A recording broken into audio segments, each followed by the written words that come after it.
Welcome, fight fans, to the special edition of Fight News Now. UFC 165 goes down at the Air Canada Centre this Saturday night. The UFC Light Heavyweight Championship of the World on the line, as well as the UFC Interim Bantamweight title fight as Renan Barão takes on Eddie Wineland. But we got to talk about what's going down in the main event. One of the absolute best fighters on the planet, Jon Jones, looking to defend his title against the #1 ranked Alexander Gustafsson.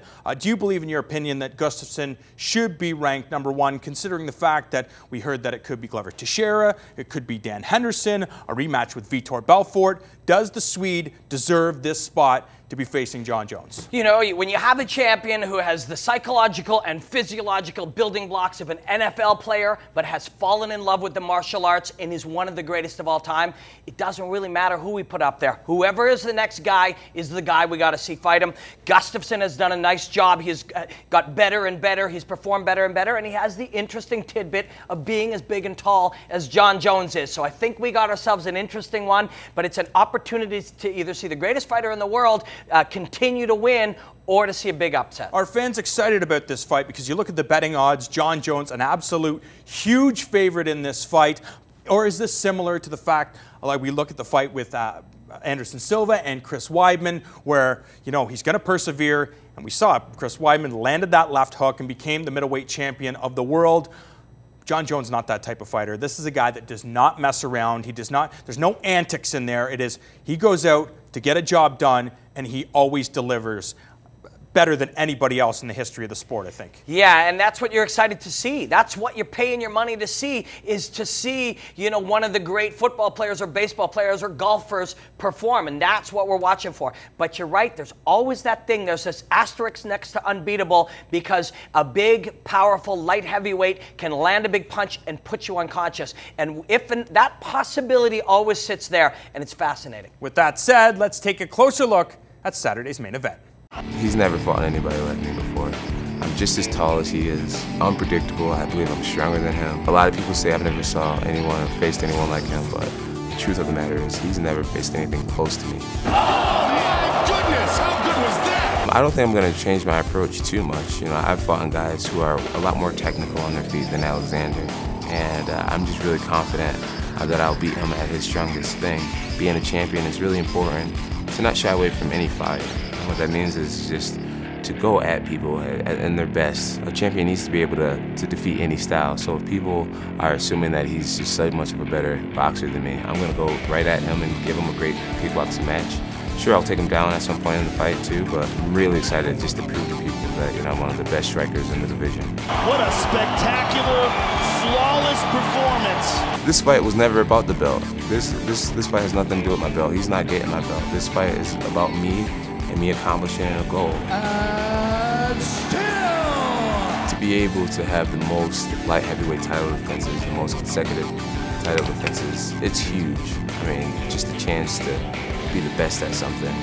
It doesn't come around the corner very often. It's right in my grasp.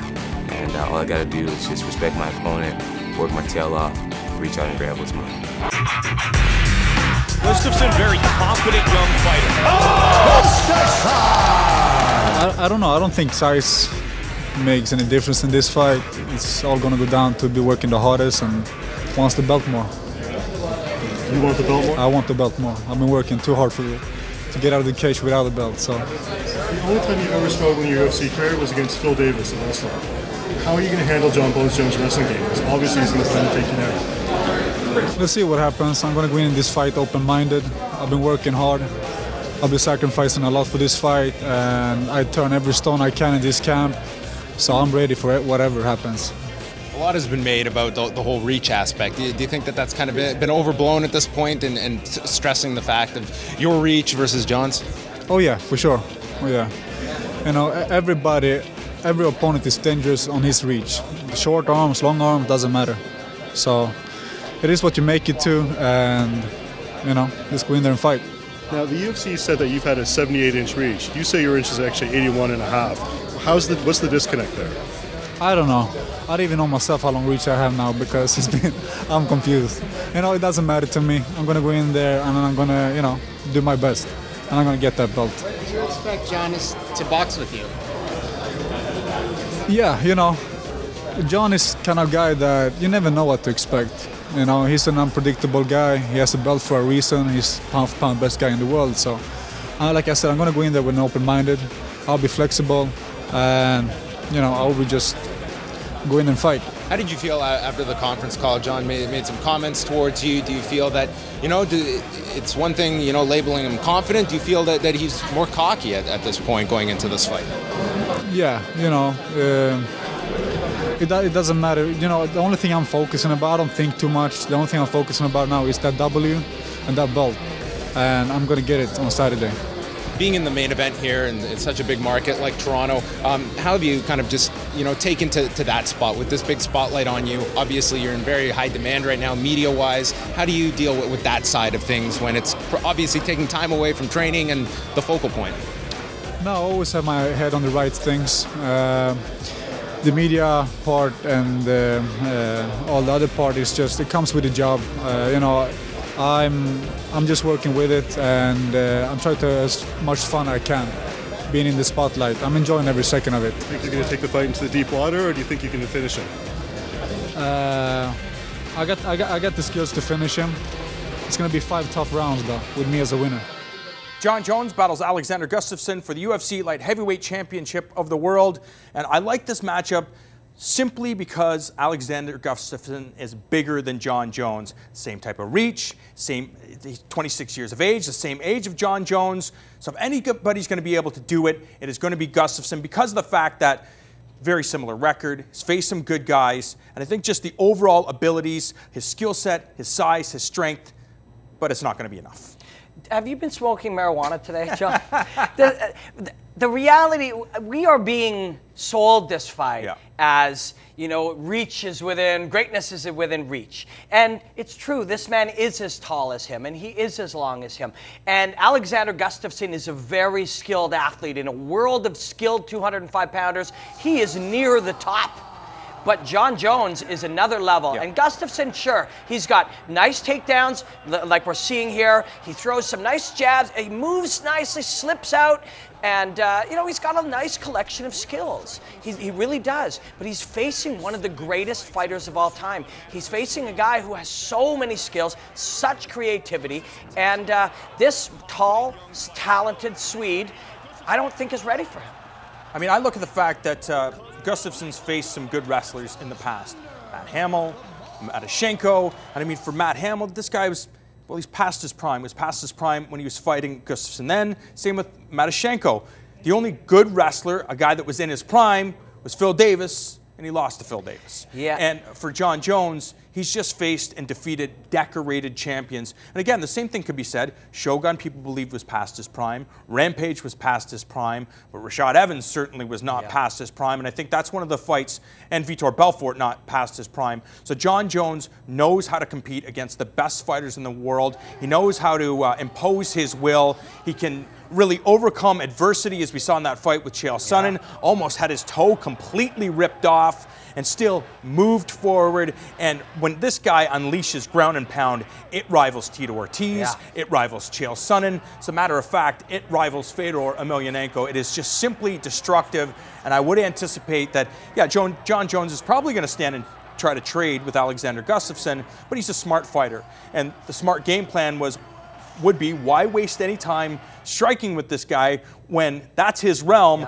Take the fight down to the ground and try to finish the fight there. But we know that Gustafsson was training with Phil Davis, one of the best wrestlers in the 205-pound division. How will that aid him in this fight? Hey, man, it sure can't hurt. I mean, if on the outside, Gustafsson, if they had a kickboxing match or they had a boxing match, Gustafsson might win this fight. You know, he has the tools to be able to beat Jon Jones in a boxing match. But as we've said many times over, this is an MMA fight. And yes, facing Mr. Wonderful every day in the gym will help you with your sprawl, and it'll help you with your counters to wrestling. But you're facing a guy who took Chael Sonnen down 3 times in 1 round, and Chael Sonnen has been defending takedowns his entire lifetime. Jon Jones has not yet reached his prime, and he is still getting better and better. If you're being analytical about it, the way that he's going to lose a fight is if he makes a mistake, and Gustafsson is there to take advantage of it. And that is always possible in this sport. But Jon Jones is a hellion. Right now, our own John Pollock is standing by with the Predator, who breaks down the main event.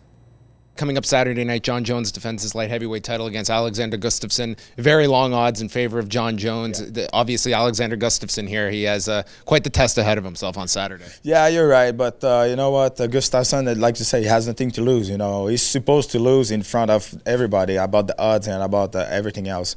But, you know, it's dangerous to fight a guy like that because he has nothing to lose. And that's the first time that Jon Jones is going to fight a guy who's taller than him, and the reach going to be closer. We know that Jon Jones has the longest reach in the UFC.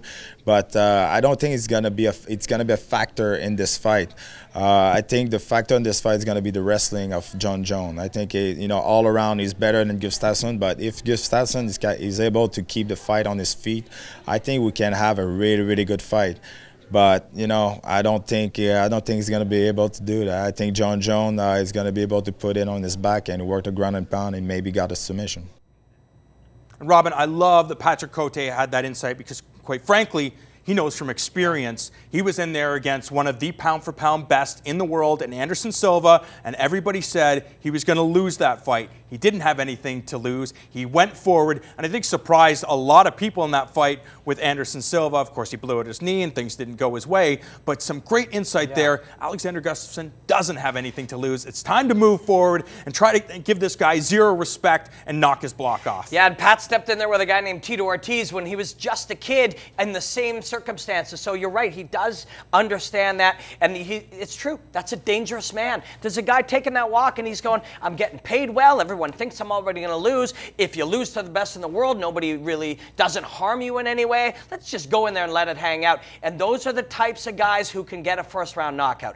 If he's going to win this fight, it's a first-round knockout or in the first minute of the second round after surviving the first. And it's guys who commit like that with nothing to lose. That's how we saw Chris Weidman finish Anderson Silva in that early stages of the second round by just committing to the striking. If he does it, he could shock the world, blow all of our minds. It's always possible, but he's facing a guy who up until this moment has looked absolutely unbeatable. One of the reasons why is Jon Jones continues to be motivated to be the best fighter on the planet in the history of mixed martial arts. He works with Greg Jackson, who really doesn't allow him outside distractions to worry about certain things. Just go out there, do what you need to do, be creative, be destructive, and make sure that you walk away from the octagon with that strap around your waist. And I think it's because of those factors that Jon Jones believes in himself, and he believes that he can take out any man in the 205-pound division. We know one day it's going to be the heavyweight division as well. Yeah.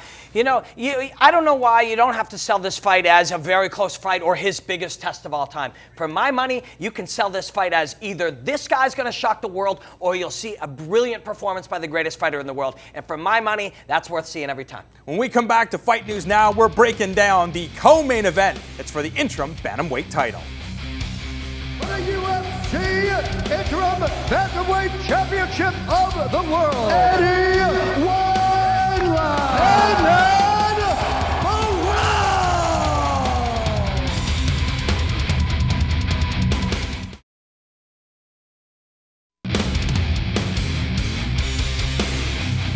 The UFC interim bantamweight title will be on the line as Brazilian powerhouse Renan Barão looks to defend against former WEC champion Eddie Wineland. It is going to be a hell of a fight, and we take a closer look. What do you kind of make of Eddie Wineland? Some people kind of feel that he has very limited options against you. I'm curious if you feel that he, I guess you possess more tools than he does in this fight.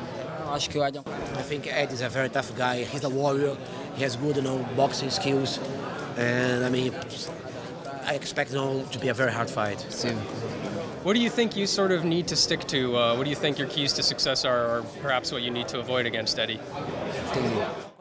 There's no one single point.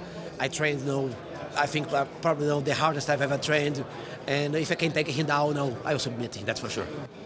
A lot's been made about Eddie Wineland, the power he brings at 135 pounds in his boxing. What have you taken from his ground game? I mean, is it something you worry about at all? No, I don't know much about his ground skills. I wasn't able to see much. There's not much available. But regardless, I have no doubt in Brazilian black belt jiu-jitsu. If the fight goes to floor, I will submit him.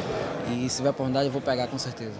Tell us a bit about just having that media spotlight and being in unfamiliar territory here where the spotlight is on you and Renan as the co-feature. Not really in unfamiliar. I mean, when I fought Uriah, it was similar. There's a lot of media, a lot of this. You know, I still got to make weight, so it's hard. It's hard dealing with the cameras and all the questions, and you got to be here, got to be there, got to do this, got to do that, and still having to go make weight. So you know, it's just you take it and deal with it, and it is what it is. It doesn't bother me any, and I like it. When you got the word about the June fight being off when he injured his foot, I mean, was there that fear that, man, I'm going to have to fight again? I might have lost this title shot through no fault of my own. Oh, absolutely. You know, you didn't know what was going to go on. You didn't know the extent of his injuries.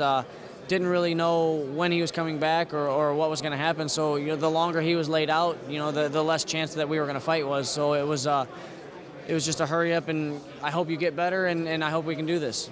Renan says it was very tough to find any of your ground skills while he was searching tape and stuff. How do you envision the fight? Should it go to the ground? Because a lot's been made about the power aspect here of yours. Absolutely. I mean, did you ask him why it's hard to find the ground game?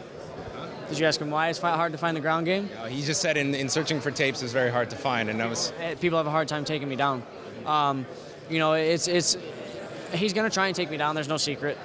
That's fine. People have tried to take me down before. I faced better wrestlers than him. I think his grappling game is great. He's got a very, very good grappling game, but you don't see a lot of my ground game because I like to keep the feet on the fight, or the fight on the feet, and I stop the takedown and keep it on the feet and do what I want to do. It's my fight. I'm not going to fight your fight. Renan seems to have like this great level of intimidation because of all of his wins and his impressive wins. Do you feel that there's an intimidation factor, or do you think that once you start pressuring him and making him fight your fight, it'll completely wear off? There's no man in the world at 135 pounds that's going to intimidate me. 30-0, 31-0, whatever he is. Great record, awesome, good for him. It's an amazing win streak. Unfortunately, I'm going to break it. You know, he's going to be 30-1-1 by the time I'm done with him. The interim bantamweight title will be on the line as Renan Barão looks to defend against Eddie Wineland. And I really love this fight, Robin. We know it was supposed to go down in Winnipeg. It didn't happen. We get it here in Toronto. I love Eddie Wineland. This guy is a fighter's fighter. He comes to finish. He comes hard. And, I mean, he's one of these guys that really can finish you with one straight punch to the face. But Renan Barão is one of these guys, trains with the best fighters in the world, including Jose Aldo, coached by Andre Pederneiras, where Eddie Wineland, kind of the master of his own domain. Yeah. And will that be a factor? Yeah, it could be for sure. I like Wineland as well. I like how specialized he is. He's not just a striker, he's a boxer. And he spends his time, you know, he has all the other tools, but he spends his time training as a boxer and supplementing it heavily with strength and conditioning. So he's a guy who has all kinds of power, but you know what it is he's after. He wants the right hand on your chin.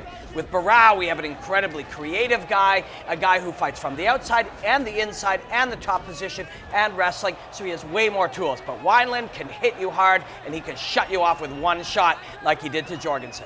You talk about that Jorgensen victory, win over Jorgensen and Brad Pickett. Those are serious victories in the 135-pound division. One thing I think that people are kind of overlooking is the fact that this guy knows how to wrestle as well. He took Uriah Faber down to the ground, and that is no easy feat. This is a guy who is built for takedown defense. Uriah Faber, if he wants to take you down, that's what he's doing. But Renan Barão, it's going to come down to pace. It's really come down to will. And will he be able to utilize the full mixed martial arts arsenal? I want to say yes, because we saw it in the Michael McDonald fight, but then again, Michael McDonald is so young, hasn't really spent the time in the octagon like Eddie Wineland, and Eddie Wineland was a former WEC champion. What does that mean? Well, Dominic Cruz was a WEC champion, now a UFC champion. Jose Aldo was a WEC champion, now a UFC champion. Pettis was a WEC champion. Ben Henderson was a WEC champion. Carlos Condit was a WEC champion. So that carries a lot of weight.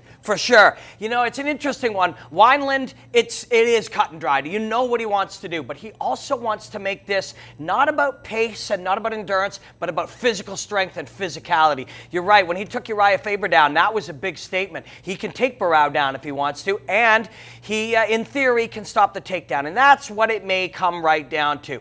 If Barao can put him on his back, you don't expect Wineland to be able to master that position. He has a nice guard, he has a good jiu-jitsu game, but from the top, Barao will be very dominant there. Barao has so many more options, but I love your point. People keep pointing to Michael McDonald and Wineland being very similar. They are very similar, but there's one dramatic difference. And that is that Wineland is a cagey veteran, and the other young man is 26 years old and just on the other side of a rookie, and that makes a difference. And for Renan Barao, we talked about training at Novo União, but we've heard a lot of these fighters say strategy doesn't matter. It doesn't matter what type of game plan you have because anything can happen in a fight. Do you agree with that philosophy, or is it very important to say, okay, I know what the attributes of my opponent are, so I have to look at those things and be ready. If he puts me down to the ground, I have to be able to get up. If he starts circling, I have to be able to cut him off, and so on and so forth. Is it important to have a specific strategy, or like we've heard so many fighters say, just flow with the go or go with the flow? Yeah, I think when Barao fought Uriah Faber, it made sense to just go with it, to go on autopilot and allow yourself to perform the way you do in the gym. But against Wineland, I think he is so specific in his strengths and he has some weaknesses that you really benefit from building a specific game plan, and I think we may see that. When we come back to this special edition of Fight News Now, we're talking about some of the other fights on the main card.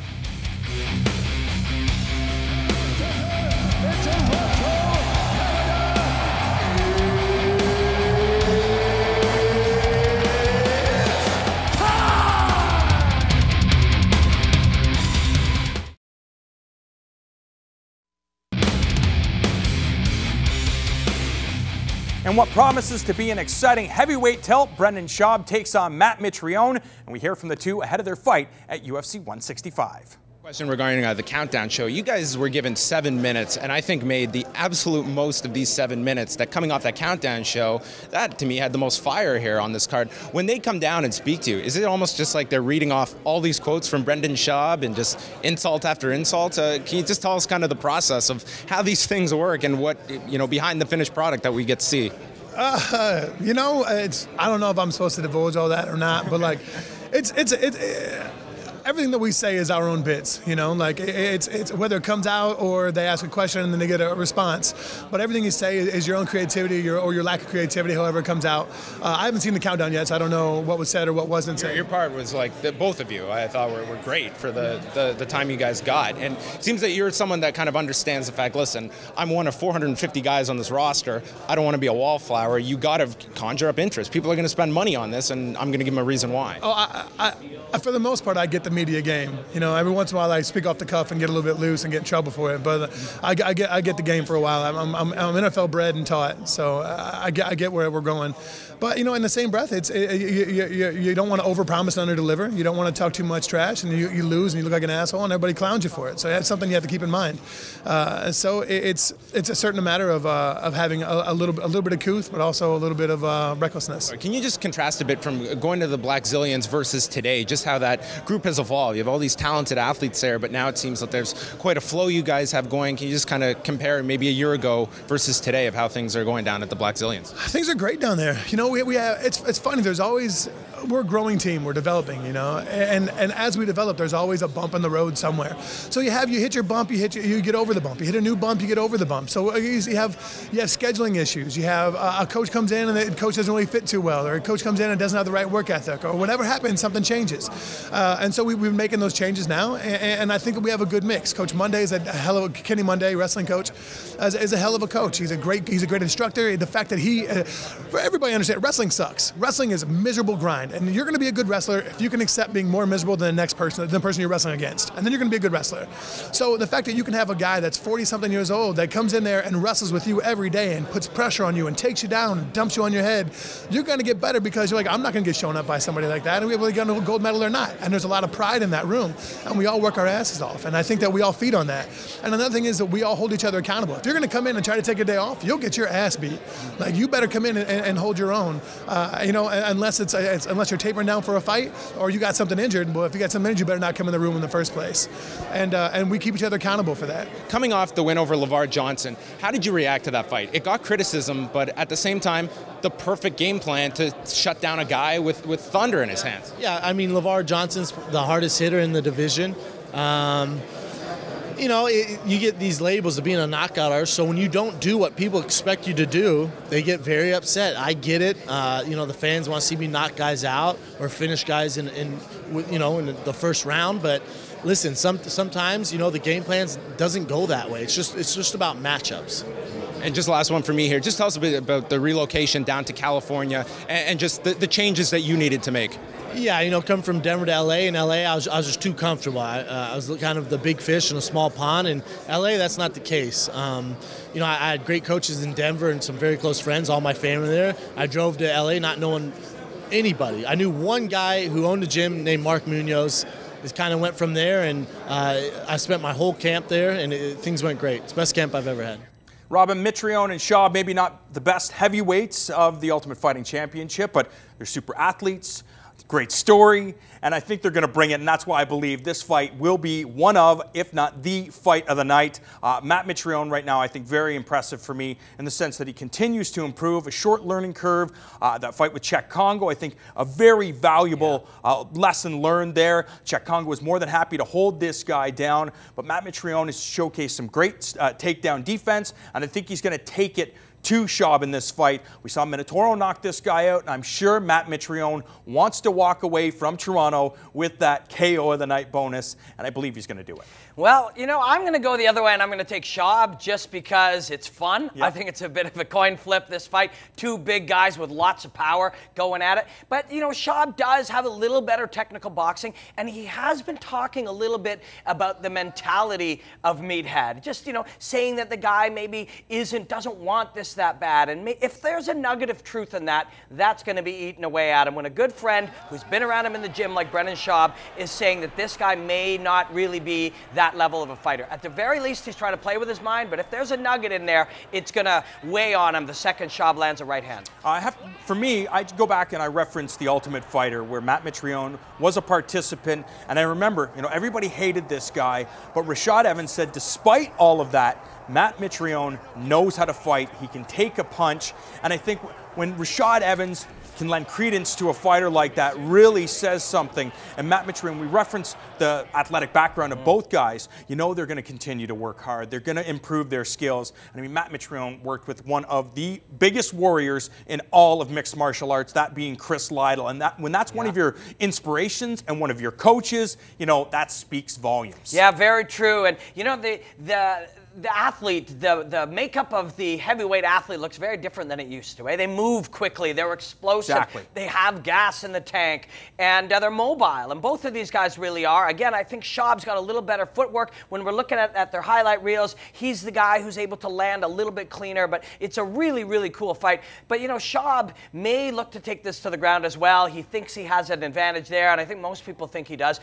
And when two guys have spent time in a gym, it is undeniable. Everybody knows the pecking order. You know, if you've got a training partner that you're always physically dominating, he's going to have a tough time when you're on top of him, and vice versa. If there's a guy who is always manhandling you, that's going to be tough to deal with the moment he gets that takedown. You know what's coming. You may not be able to stop him. A fight that could rival this for fight of the night is Pat Healy versus Khabib Nurmagomedov. It's going to be full of scrambles. It's going to be a high pace. And not bad blood, but the fact is both guys really have something to prove, because Nurmagomedov failed to make weight in his last fight. Pat Healy tested positive for marijuana. They want to erase that memory, and the way to do that is to go out and have a sensational performance, but it is very difficult to do that against Pat Healy, because he's like the Energizer Bunny or the Terminator. You can beat this guy down, but you are not going to break him, and I think that's one thing that Nurmagomedov has not dealt with in the past. Yeah, and that's what he does to guys. He puts it on them, puts it on them, puts it on them until they fade, and then starts slamming them all over the place till their body aches and they got nothing left. But that's what Pat Healy does, and nobody's ever done it better than Pat Healy, and that's what the test is here.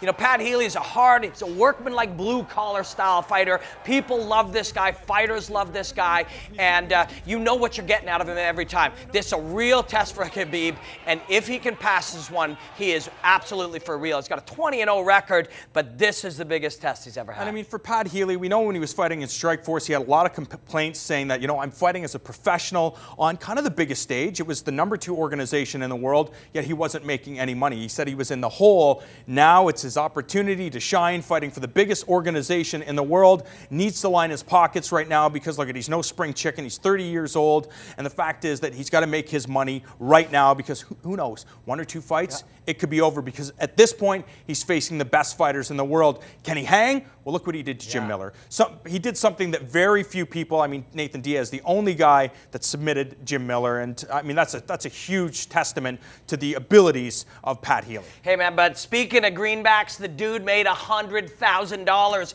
beating up Jim Miller, and Jim Miller's so tough. He submitted him, and he got the fight of the night, $100 grand, and they took it away from him because he smoked a little reefer at a barbecue a month earlier. That's not fair. He knows it's not fair. And man, when you've been, really starving a little bit, making your life as a fighter, you finally got 100 G's to get ahead of it, and they take that away from you, man, you want it back bad. And this is a tough test. This is going to be a great fight. This is a fighter's fight, man. This is one to really, you're going to enjoy this one. We move from 155 pounds to the middleweight division, 185 pounds. George St. Pierre's teammate and his boy, Francis Limitless Carmont, taking on Chris Weidman's former teammate and Costa Philippou. And I like Philippou in this fight. Trying to get his head clear. He left Weidman's team because eventually he said, I might have to fight Chris Weidman, so I've got to find my own path. I think his game plan is to use his boxing skills, because we all know that that's his game. Push this guy up against the cage and try to fatigue Francis Carmont, because quite frankly, that's what we've seen. We've seen that's a weakness of his, and I think it's a weakness that Philippou can exploit. Yeah, and Philippou just has crisp hands, beautiful, hook straight, just nice 3-2s that he throws, beautiful uppercuts. This guy lands big, clean, super precise punches, heavy hands, maybe the heaviest at 185. Carmont, all kinds of skills. Everybody's talked about up and down how skillful he is, but he hasn't really shown it. He's been very hesitant to engage. There's been moments when you're looking and going, this is a big, powerful dude who's got all kinds of martial arts skills, but maybe he prefers being in the gym to the pressure of being in a fight. He hasn't shown that limitless, that he's deserving of that limitless nickname yet, and this is a tough night to try to do it. He's going to want this fight on the ground, for sure. Well, we all know that the fight starts standing, and if he can't handle the striking abilities of Costa Philippou, he's going to try to get the fight down to the ground, but we've seen that Philippou has some pretty good takedown defense, and I would expect that's going to exhaust Carmont. When you're in one of the best gyms in the world, the gym that the champion is in, and you leave because you're that confident that you're at the top, he's a guy who's going to go in here and try to make a statement. It's a tough night for Carmont, but if he pulls it off, he'll be deserving of that title Limitless. And I really think that if Philippou can get a knockout, I think a lot of people will take notice. When we come back to this special edition of Fight News Now, we will hear from the UFC president himself, Dana White. Alexander the Mauler Gustafsson, Johnny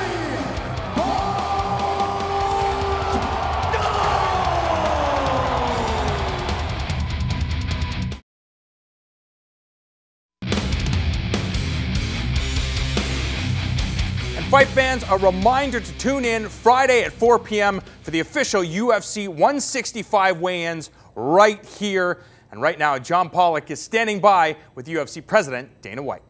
UFC 165 is coming up this Saturday night at the Air Canada Centre in Toronto. Jon Jones going for a record-setting 6th defense of his light heavyweight title against Alexander Gustafsson. And Dana, that's obviously been a big part of the promotion here of Jon Jones breaking history here. Is there a lot left for Jon Jones at 205 pounds when you start to look at this guy at just, record-setting title defenses here and the potential here of, really clearing out this division at some point in the near future? Yeah, I think so. Obviously what he said about Glover, that he's not ready. Well, he's got 20 straight wins, and the guy's been fighting forever. Is he ready for Jon Jones? I don't know, but he's ready for a title shot. You know what I mean? And then there's possible Cormier. We'll see what happens with him and his fight with Big Country in October. And if you look at what happened with Anderson Silva and what he's done, every time I do a press conference after an Anderson Silva fight, he cleaned out the division. What's next? But there's always somebody next, and who knows what Jones wants to do, how many title defenses he wants to get, and if he wants to move to heavyweight. Is Jon Jones one of those unique fighters that people are buying into just seeing this enigma perform almost regardless of the opponent? It's great when you have that grudge element or something of that nature, but Jon Jones in and of himself is someone that brings in people. Yeah, no, he's super talented. He's fun to watch fight. He finishes guys that don't get finished. He pulls off moves that you don't see big guys usually do. And he's not even in his prime yet. It's scary sometimes when you think that this guy is only 26. Rewinding to a year ago, we were getting set for UFC 152, which was the Jon Jones Vitor fight, coming off what was probably the most stressful couple of weeks with the whole 151 cancellation. A year later, how are things with you and Jon Jones? That was obviously maybe a low point for you guys. How are things today with Jon Jones? That was definitely a low point, and I have a great relationship with him now. At least I feel I do. You know, you never know. You'd have to ask him that, but I feel like I do. I don't ever like to say that I'm proud of grown men, but the way that he, you know, bounced back from the fame and the money and all the things that he was going through, you know, at that point in his life, I'm really proud of the way he's handled everything. You were in Vegas Saturday night for the big Mayweather fight with Saul Canelo Alvarez. First of all, what did you think of the actual fight? There's been a lot of fallout regarding the judging, but how did you just, you know, taking in the event yourself as just a spectator for one night? Yeah, no, I liked the fight. I had a good time that night. I thought that Canelo was going to fight a different fight. I thought he was going to come forward. You don't box Floyd Mayweather, you fight Floyd Mayweather. He should have come in, been more aggressive, put his head in his chest, went to the body, hit him in the arms, shoulders, and tried to make more of a fight of it. But it's just a testament to how good Floyd is, and that Floyd can rope guys in and make them fight Floyd's fight. We've seen many egregious scorecards in the past, both that you were very familiar with as well as in the boxing world, and it tends to be something where the Nevada State Athletic Commission, they don't accept any fault here, and we move on, and it's just forgotten about. This time it seems it's somewhat different here, where Bill Brady has kind of put the team on notice here. Do you see that this is going to be a much bigger deal, and there could be a trickle-over effect for your sport? Yeah, it definitely didn't happen for us. You know, we could get a zillion bad decisions, horrible ref calls. I mean, all these things could happen. And one judge, you know, screws up a card on the Mayweather fight, and all hell's broken loose. But good. I mean, Nevada used to be known as the best commission on the planet, the fight capital of the world, the place that everybody else looked to, and it is so far from that now, it's not even funny. This is long overdue. This should have been done years ago, and that whole thing needs to be shaken up. Do you think that we're going to see some collateral damage, some people out of power and new bodies put into those positions? There needs to be some collateral damage. It just, to a point. Let me put it to you this way. If you were in that arena that night, 99.9% of that place was for Canelo. Okay? Whole place was for Canelo, right? People around me were screaming, Canelo, Canelo, Canelo, Canelo. So when the fight was over, I gave Canelo 3 rounds. And people were what? You're out of your mind. 3 rounds. People thought I was crazy for giving him 3 rounds. And this lady has it a draw. And it's the same lady that gave, you know, the fight to Bradley over Pacquiao. I mean, it's just the fact that she was even in that fight, that she was judging a big fight like that again is ridiculous. It's almost like some of the things that have been done in Nevada are like done out of spite. It's just crazy. It just makes no sense. Finally, I just wanted to touch a bit upon UFC welterweight champion Georges St-Pierre. There's been a lot public with him and Johnny Hendricks going back and forth regarding outside drug testing. Has anything come onto your table? Because Nevada essentially said that, listen, they need to get together with the UFC, find funding for this if they want to go ahead with this. Pretty much saying Dana's got to take care of this. Has anything come across? Who said that? Well, Keith Kaiser insinuated that these guys have to get, you know, the funding all sorted out of who's going to pay for it, because Nevada's not paying for it. And essentially, much like what Top Rank has done, is that the promoter is going to have to figure out who pays for this and then come approach us when the funding is all taken care of. Got it. Yeah. Nothing has come to you. We were never a part of this thing. It's something that these guys started on the internet. Yeah. You know? Just as simply a fight fan, where is the interest level for this? Georges St-Pierre coming back to Las Vegas, and this seems like a fight that a lot of people, even 2 months out right now, very much salivating for. Yeah, no, it's been awesome. I mean, we released more tickets. We opened up the bleacher section up on the side. We paid to have the bleachers put in and opened up those tickets, so this fight's going to be big. Well, we are looking forward to UFC 165. It comes up Saturday night, 10 p.m. Eastern on pay-per-view. 2 title fights. Jon Jones looking to make the 6th defense of his light heavyweight title as he defends in the main event against Alexander Gustafsson. And Robin, one thing I got to talk about is people's distaste for Jon Jones. This guy is one of the most spectacular fighters in mixed martial arts, maybe in the history of mixed martial arts. He's taken out decorated champions, but for some reason, people still don't like this guy. They love Georges St-Pierre. Did they like Anderson Silva? Not necessarily, but they love Frankie Edgar. They like guys that bring it, but Jon Jones is one of those guys. He's a guy that finishes fights. He's a guy that goes out there and gets the job done, and above everything, he wins. But why do people not like this guy? Yeah, I think it's changing. I think there was a period where there was a general sort of distrust of this guy. It started in the Rashad Evans and even a little bit before, where they were saying he was fake. You know, this was a guy who is world famous, already rich, and celebrated for his skill in a very, very tough sport at 24 years old, 25 years old, 26 years old. I mean, they don't train you to handle that, whether you're a rock star, a television actor, a famous football player, or one of the best fighters in the world. Nobody really trains you how to handle it. So people seem to think he had a certain arrogance to him.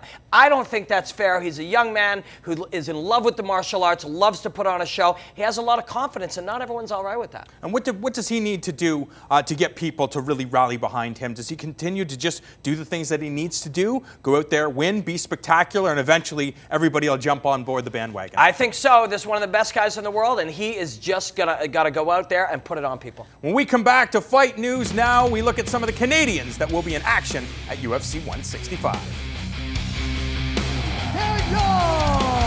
Jon "The Bull" Makdessi.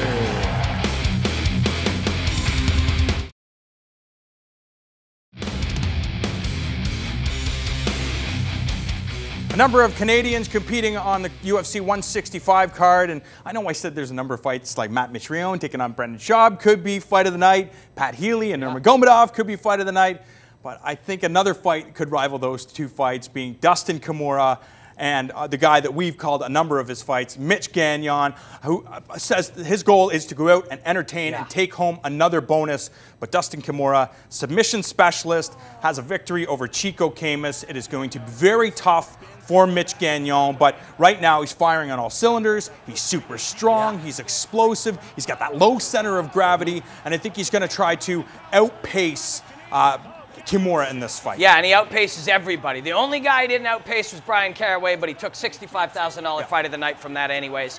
And that was a real case of octagon shock. The kid has a crazy, crazy pace. And you know, Kimura is a submission specialist, and he is very good on the ground, but Mitch is good on the ground too, man. He will get your back, and when he gets it, he's not afraid to try some cool stuff, like a triangle from the back, all kinds of stuff. Very, very skilled guy. If he gets your neck, you're in a lot of trouble, but he's been working a ton on his striking and a ton on his conditioning. Super well-rounded. I've trained with him. He puts it on you, man. Like, he really puts it on, and if guys are fading in the gym, he yells to put it on them harder. He's got that alpha male mentality. This kid's very good. We're a little biased sometimes for the Canadians because we get to know them better, but Kimura is a real threat on the ground, but Mitch is the favorite in this fight. And with that said, do you expect for Mitch to engage Kimura on the ground, or does he utilize his newly found striking abilities, use his takedown defense to keep this on his feet and try to batter Kimura? Or is it like, you know what?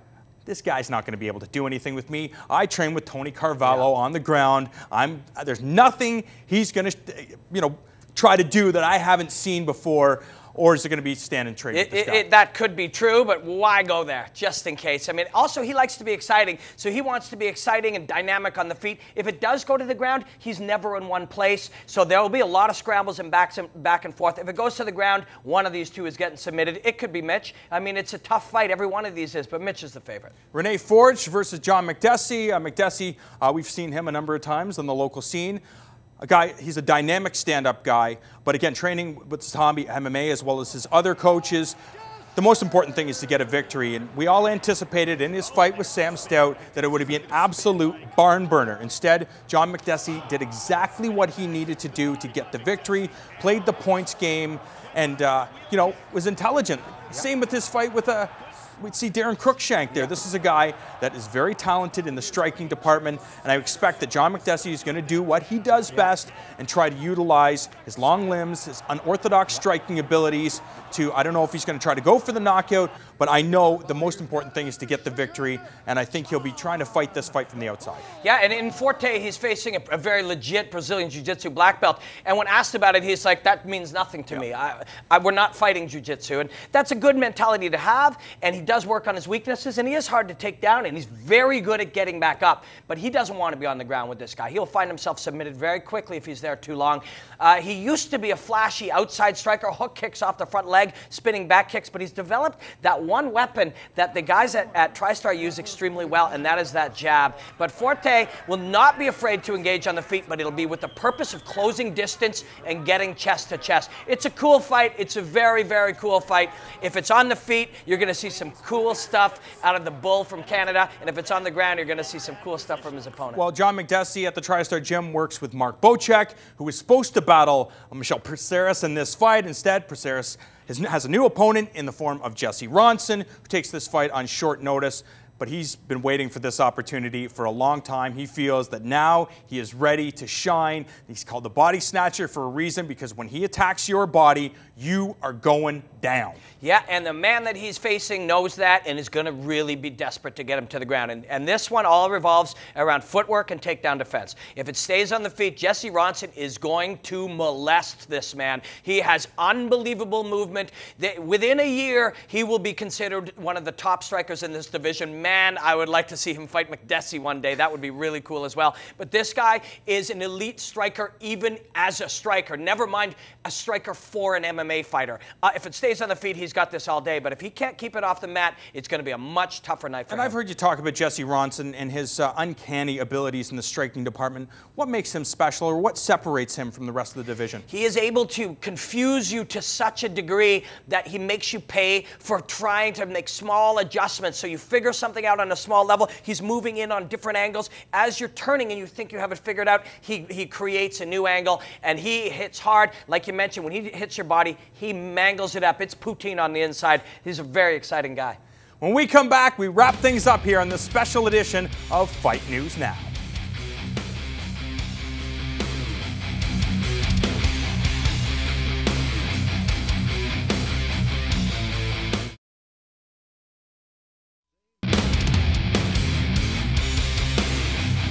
Ladies and gentlemen, don't forget to tune in following the UFC 165 pay-per-view right here to Fight Network, as we are pleased to present the UFC 165 post-fight press conference. And Robin and myself will be breaking down what transpired at the Air Canada Centre. And will Jon Jones do what Tito Ortiz didn't, and I mean, defend his title for a record 5th or 6th or 8th or whatever time, 30th time?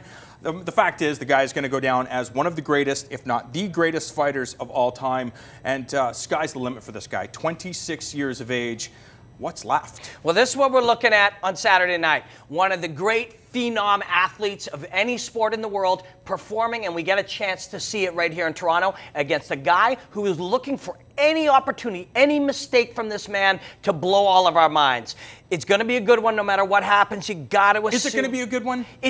Anytime you get the chance to see one of the true greats in a sport perform, I'll take that every single time. The reason why I say that is you and I discussed the fact that Chael Sonnen had been wrestling his entire life, working with the elite of the elite. Matt Lindland, an Olympic silver medalist. Jon Jones took this guy down. How in the world is Alexander Gustafsson going to be able to stop his takedown? If he's going to win this fight, it'll be very early. He'll survive a round, or it'll be very early in the first, or he'll survive and very early in the second, and he'll land shots coming in. It's a tough one for him, man. He's facing the best in the world, but I'm excited to see it. The action goes down at the Air Canada Centre, UFC 165. On behalf of Robin Black, our entire Fight Network crew, I'm John Ramdeen saying so long. We'll see you after the fights on Saturday night.